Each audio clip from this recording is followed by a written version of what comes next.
Alright guys, gluten-free starter. So with this starter we could make focaccia, ciabatta, sourdough loaf, lots of different recipes. This is a natural yeast. So in the description I will put a link on how to start a starter for sourdough, but this one is gluten-free, but it's the same system except it's different kind of flour. So you diced up some apple, let it macerate it for a good week in water, and when the water starts bubbling and starts smelling kind of cider, so fermentation, you drain everything, use the water to mix it with flour, and then it creates your starter. So this mix of flour we've used to make this gluten-free starter.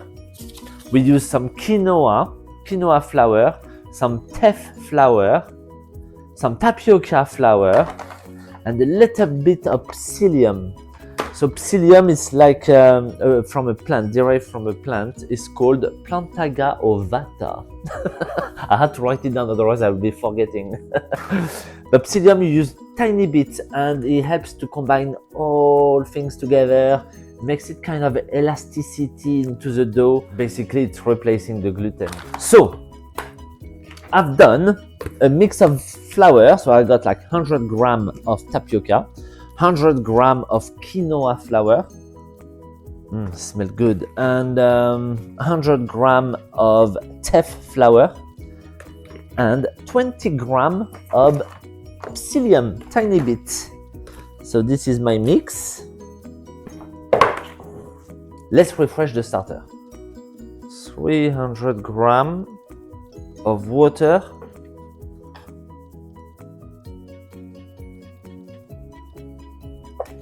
mix it together.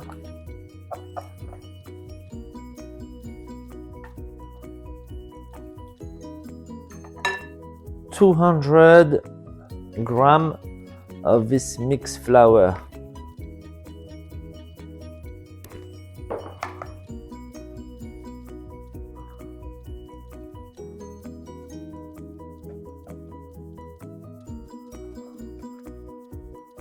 Mix it until nice and smooth. Oh, this starter is well alive. Look how bubbly it is. Perfect.